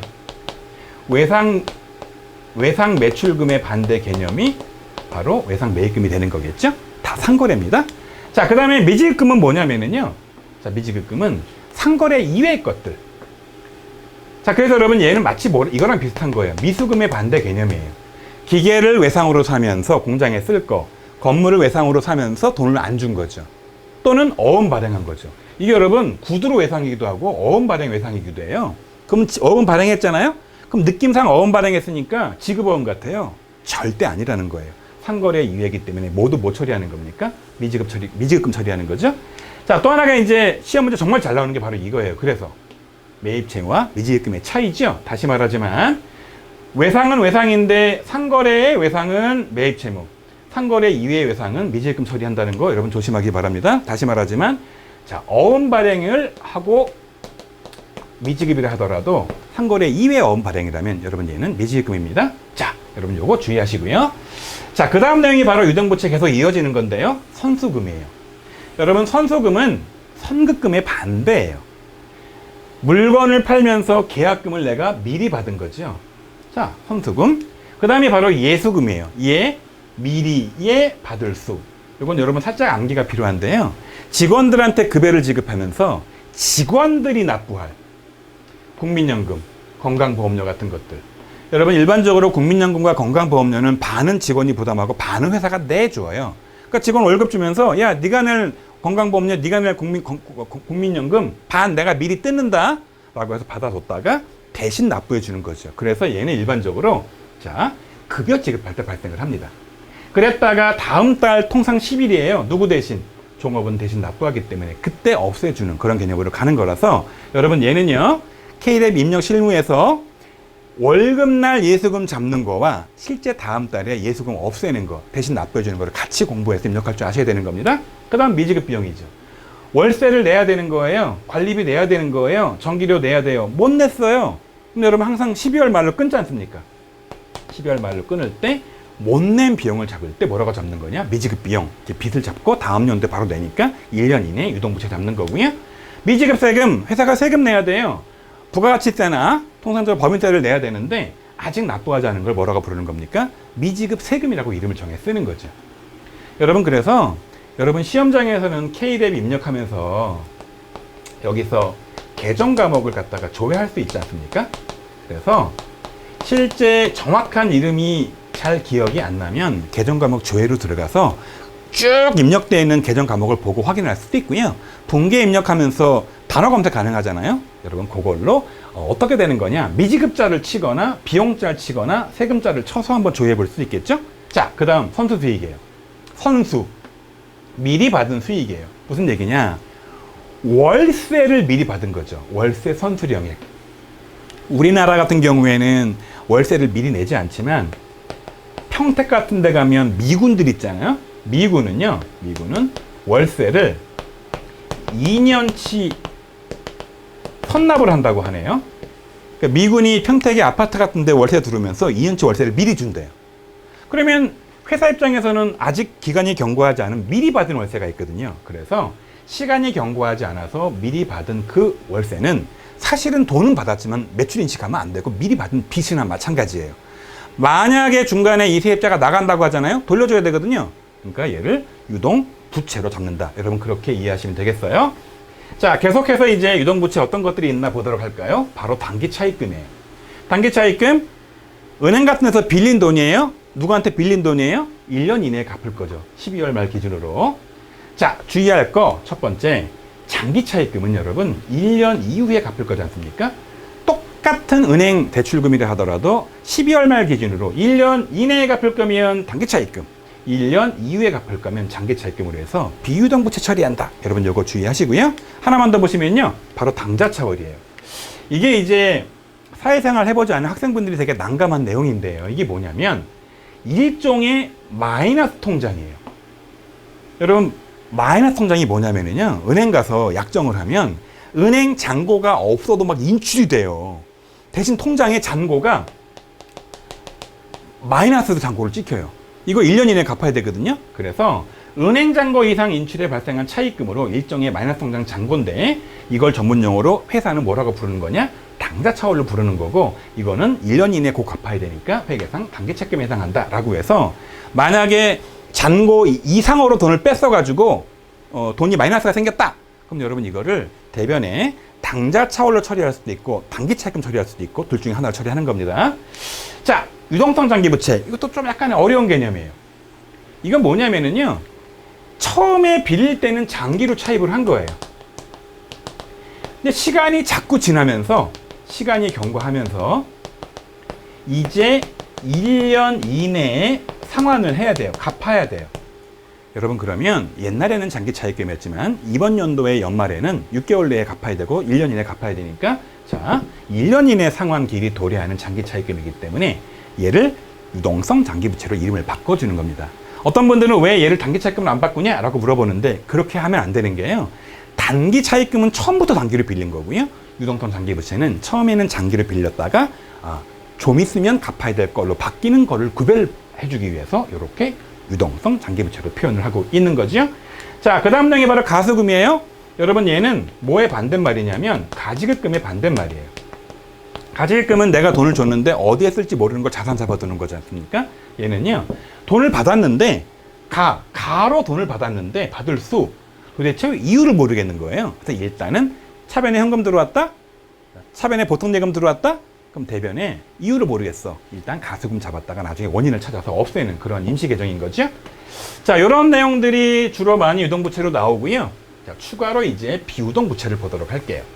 유동부채와 더불어 여러분, 이 비유동부채도 실무로도 입력을 많이 하기 때문에 여러분 반드시 아셔야 되는 내용인 겁니다. 첫 번째, 장기차입금. 아까 설명드렸죠? 1년 이후에 갚을 그런 차입금이죠. 임대보증금.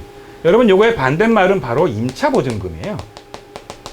여러분, 임차보증금은 뭐냐면 세입자가 나중에 받을 전세보증금이라고 했죠? 입장 바꿔서 여러분, 건물주야, 건물주. 건물주가 내 건물을 빌려줬어. 세입자한테 빌려준 거야. 근데 얘가 보증금 내고 들어왔네?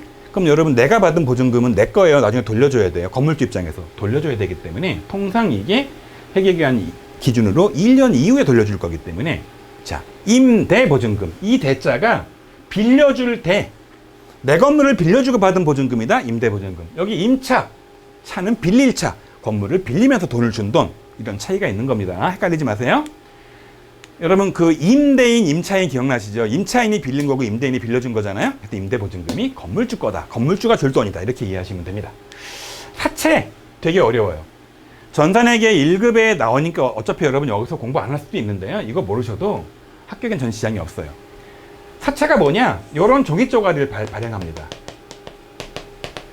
그래서 이 종이 쪼가리 갖고 있는 사람한테 나중에 돈을 갚아야 돼요. 그래서 이거는 일반적으로 집단적으로 뭐 삼성전자 같은 데나 현대차 같은 데들이 좀 이렇게 전체적으로 우리나라에서 알려진 기업들이 사채 발행하면 돈을 구워주는 개념이에요. 돈을 빌리는 방식에는 단기 차입, 장기 차입도 있지만 이런 식으로 사채를 발행해서 여기서 이자를 매년 주는 그런 식으로 빌리기도 합니다. 통상 사채는 1년 이후에 돈을 갚기 때문에 비유동부채 분류하죠. 참고로 알아두세요. 그 다음에 퇴직급의 충당부채. 여러분, 얘도요, 전산회계 1급에 나오니까 굳이 여기서 안 해도 괜찮아요. 어려운 패스하세요. 합격엔 전 시장이 없어요. 이게 뭐냐면 이런 거예요. 여러분, 일반적으로 직장 생활하다가 나중에 퇴사하면 퇴직금 받는 거 아시죠? 퇴직금.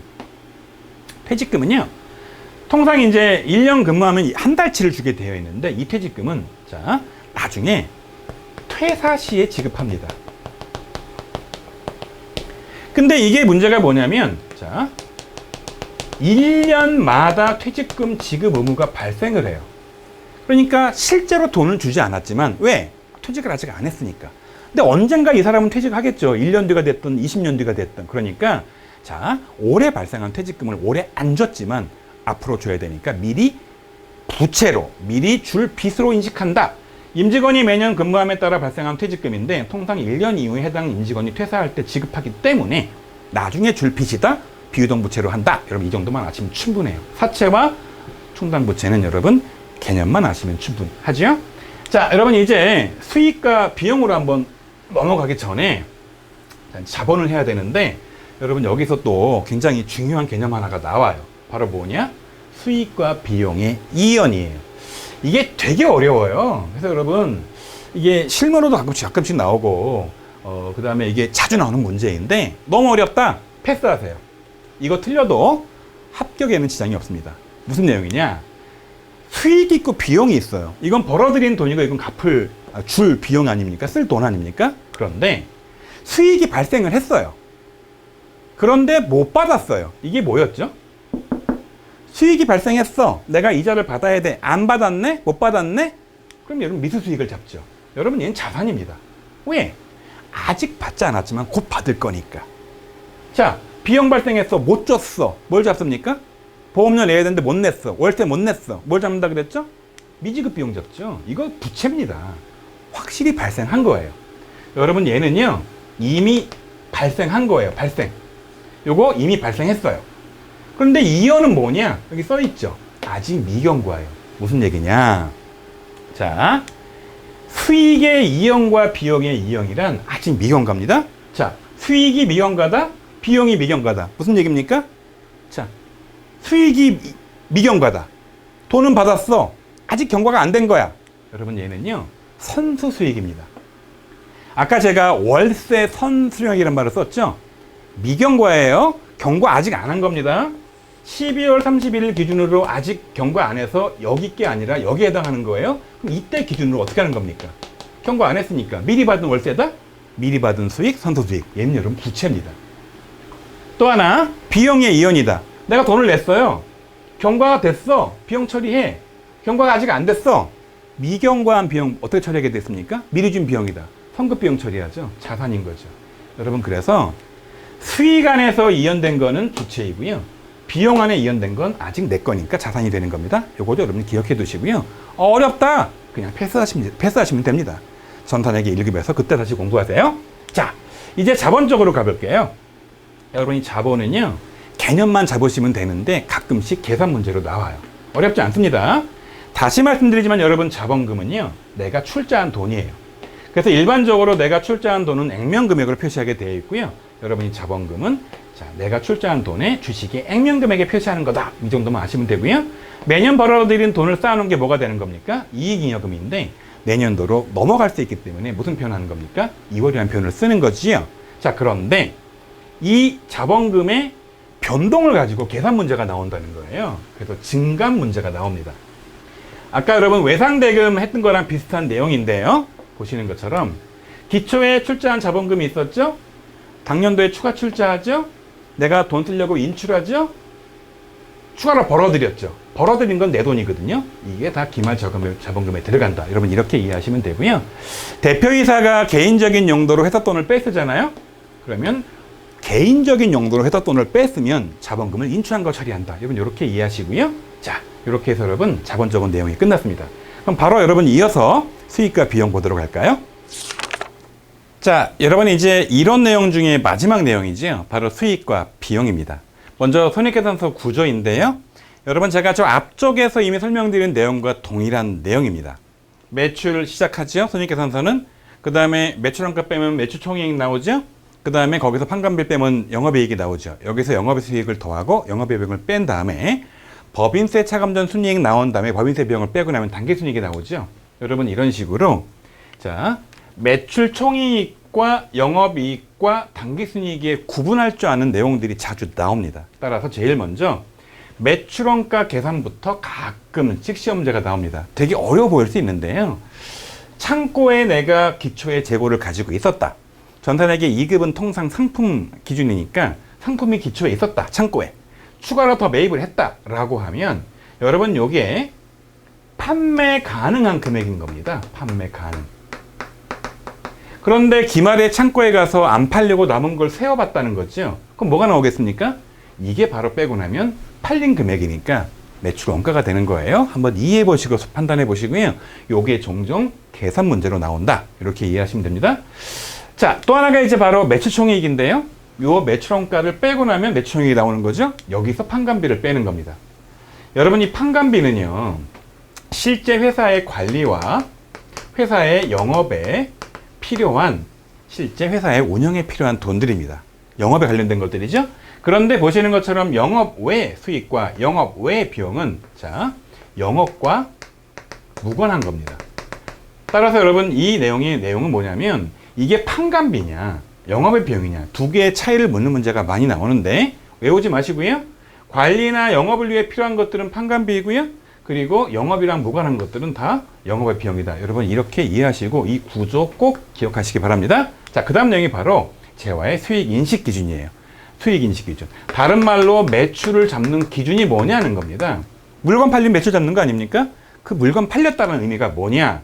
재화의 소유에 따른 위험이 구매자에게 이전되는 거죠. 상상을 해보세요. 물건이 가지 않습니까? 이전되죠, 위험이. 또 수익 금액을 신뢰성 있게 측정할 수 있다. 금액을 알아야 매출을 잡죠? 당연한 얘기입니다. 또 하나, 경제적 효익의 유익 가능성이 매우 높다. 일반적으로 여러분, 이게 현금 판매가 되면 당연히 돈이 유입이 됩니다. 그러나 가끔씩은 외상 판매도 하거든요. 외상 매출을 하기 때문에 외상 매출을 한다면 돈이 안 들어와요. 그러나 돈이 들어올 가능성이 커야 매출을 잡는 겁니다. 수익 인식하는 거죠. 또 하나, 원가를 인식할 수 있어야 됩니다. 왜? 매출을 잡으면 수익이 잡히는데 동시에 여기에 대응하는 비용도 잡아야 되는 거죠. 그걸 뭐라고 부르는 겁니까? 수익 비용. 자, 대응이라 부르는 거죠. 따라서 이런 조건들이 만족하면 매출 잡으면 된다. 말을 바꾸면 수익 인식 기준이다. 라는 거고요. 외우지 마시고 이해해서 따져보시기 바랍니다. 자, 추가 내용 보도록 할까요? 자, 다음 내용은 살짝 난도가 있는 매출의 조정 항목이에요.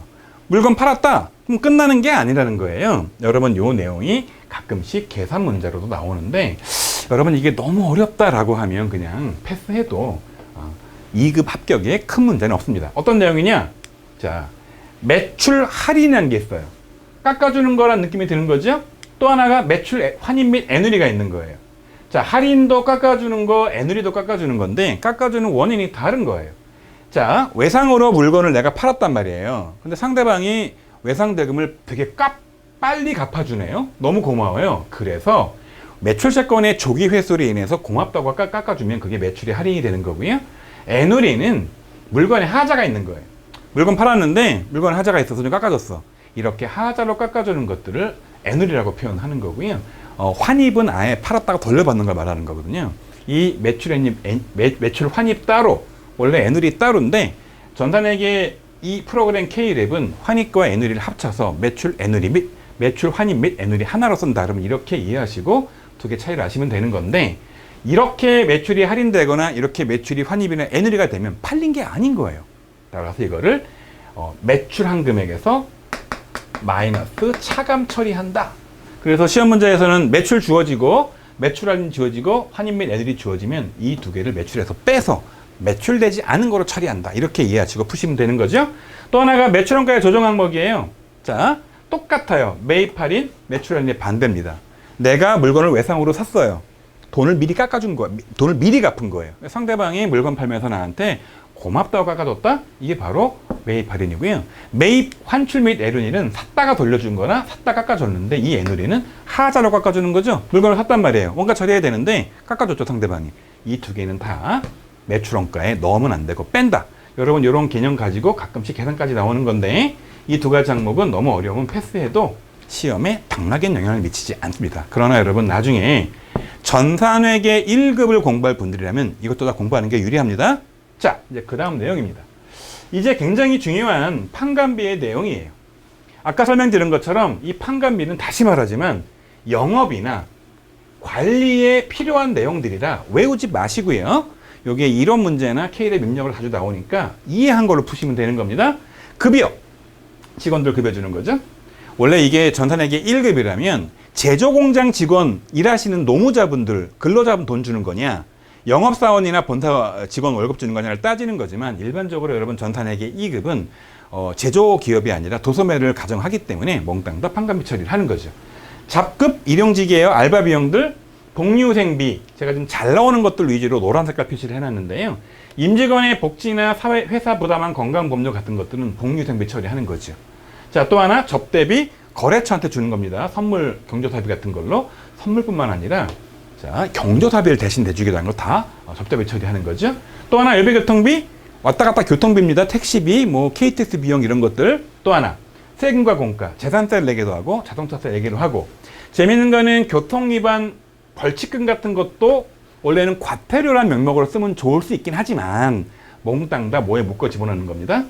집어넣는 겁니까? 티 안 나게 세금과 공과에 묶어 집어넣는다. 이렇게 이해하시면 되고요. 참고로 회사가 부담하는 국민연금은 세금과 공과고요. 회사가 부담하는 건강보험료는 복리후생비인데, 이런 것까지는 너무 어려우니까 외우지 마시고요. 시험 문제도 주어질 겁니다. 얘는 회사 부담 국민연금은 뭐 그 세금과 공과 처리해라. 회사 부담 건강보험료는 복리후생비 처리해라. 주어질 거니까 그거 보고 입력하시면 되는 겁니다. 자, 도서인쇄비 명함 같은 것들은 인쇄하는 거지 않습니까? 책은 도서지 않습니까? 합쳐서 도서인쇄비라는 명을 쓰는 거고요. 임차료는 월세 낸 겁니다. 월세.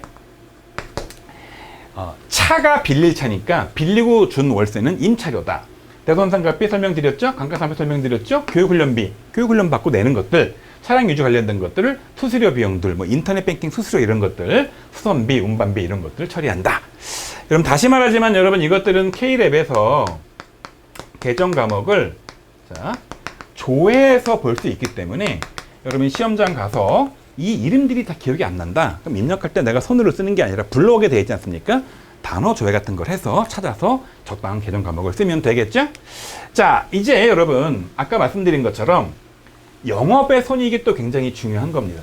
여러분 그래서 수익 쪽이야 플러스 되는 항목이니까 찾기가 쉬운데 이 비용, 영업의 비용은 판관비하고 헷갈리면 안 되기 때문에 자, 영업의 비용과 판관비를 구별할 줄 알아야겠죠? 영업의 수익 어떤 게 있는 겁니까?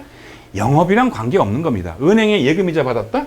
여러분 이 회사가 이자 받으려고 있는 기업이 아니잖아요. 상품 팔려고 있는 기업이니까 영업 외겠죠? 자, 임대료 이거 월세의 반대말입니다. 내가 월세를 받은 거예요. 건물주예요. 빌려줄 됩니다. 빌려주고 받은 돈이에요.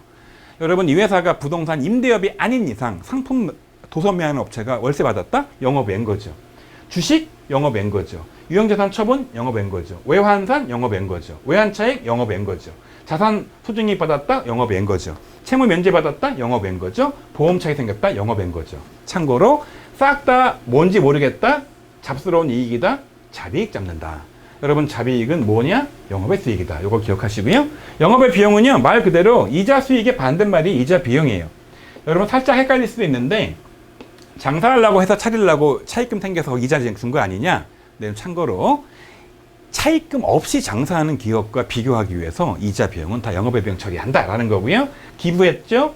단기매매증권 관련된 거, 주식 관련된 거, 유형자산 처분한 거, 외화환 관련된 것들 싹 다 손실 생긴 것들은 다 영업의 비용이고요. 아까 말씀드린 것처럼 대손상가비 중에서 미수금이나 선급금 같이 상거래 이외 것들에 대해서 못 받을 것들은 다 기타 붙여서 영업에 비용 처리한다라는 거 주의하시고요.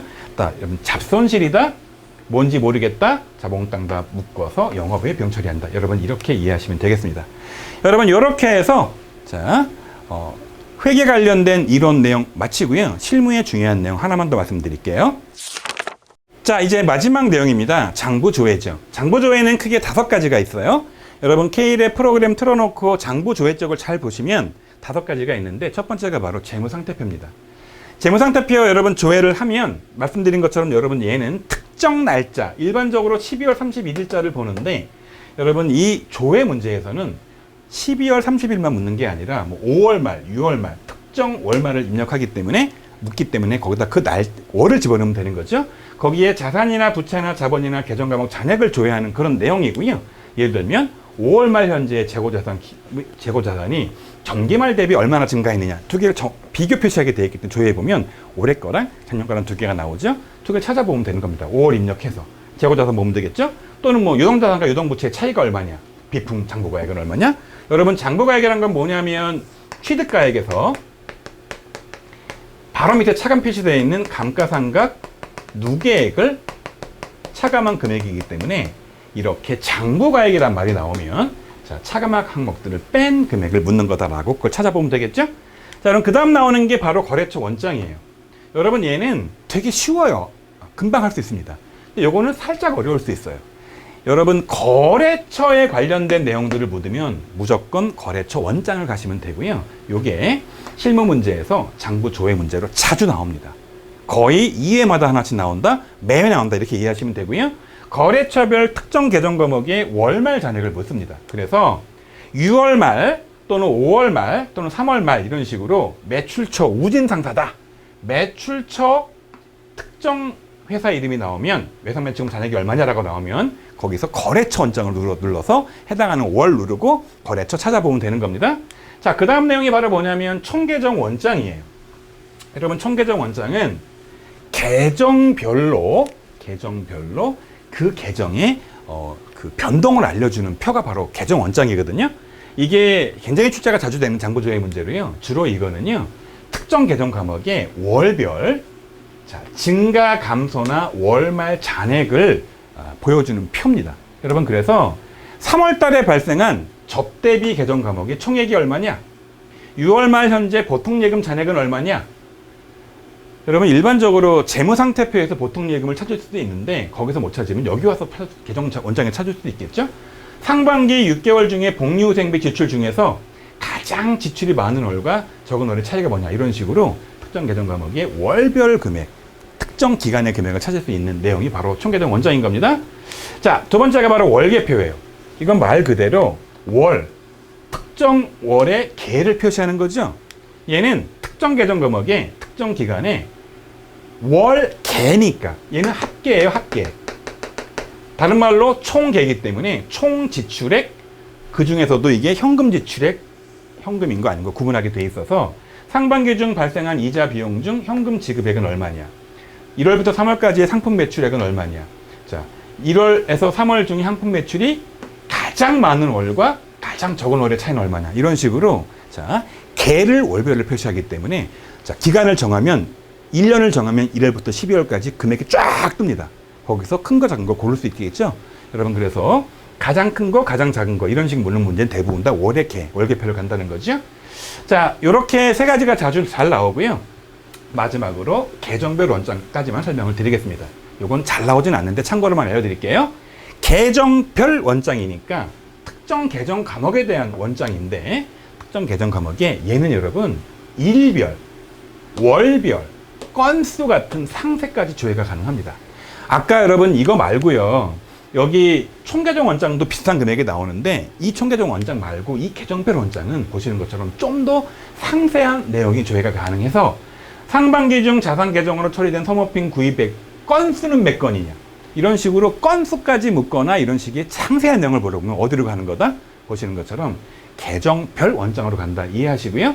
상품 매출은 몇 건이냐, 상품 구입은 몇 건이냐, 이런 식의 좀 더 자세한 내용들을 물으면 계정별 원장으로 간다, 이렇게 기억하시면 되겠습니다. 여러분, 이렇게 해서 제가 이제 전산회계 2급 자, 이론 내용 정리를 다 끝냈고요.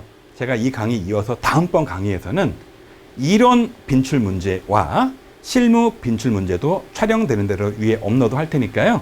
제가 업로드하고 위에 네임카드 걸고 밑에 영상 설명 부분에다가 그 링크를 걸어 놓을 테니까 요 강의 들으시고 문제풀이까지 같이 보시고 시험에 가시기 바랍니다. 자, 여러분, 요거 도움 되셨으면요, 댓글이나 여러분 블로그나 네이버 카페 같은 데다가 이 영상에 대해서 홍보도 부탁드리도록 할게요. 자, 수고하셨고요. 다음번 문제풀이 영상으로 뵙도록 하겠습니다.